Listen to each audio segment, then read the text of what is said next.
back in September of 2020, we got news that Marc Forster was directing a Thomas movie. We have not gotten anything since. Is it still going to come out?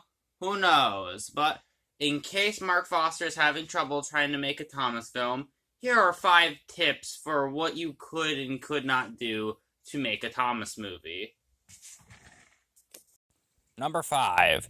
Completely ignore Magic Railroad. This movie was a complete abomination that ruined the Thomas franchise by adding things like magic, Mr. Conductors, and a really boring character named Lily, and put no focus on our blue tank engine. To remind people how great the franchise can be, I would suggest not taking any inspiration from this movie at all. Number 4.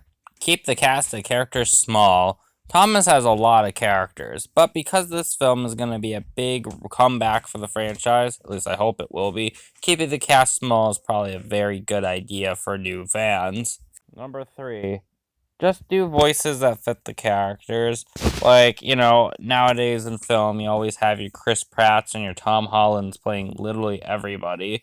So just pick people who you think sound right instead of people who are popular. Though I don't know how possible this is given Mattel, but, still. Number 2.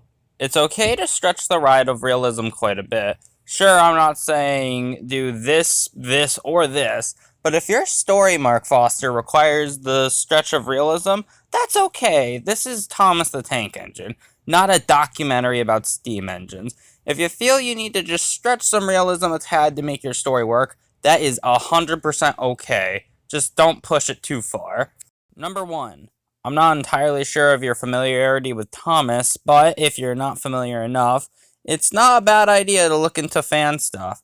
Sure, not all of it is, great or really necessary to look into, but I'd say people like the Unlucky Tug or Mr. Conductor fan have shown they have a pretty strong understanding of this franchise, so if you have a hard time understanding what it is, you could always just watch parodies of the franchise to see what people like and don't like, or watch videos about these characters, or even videos about the series' lore, if that helps you get inspiration for your movie.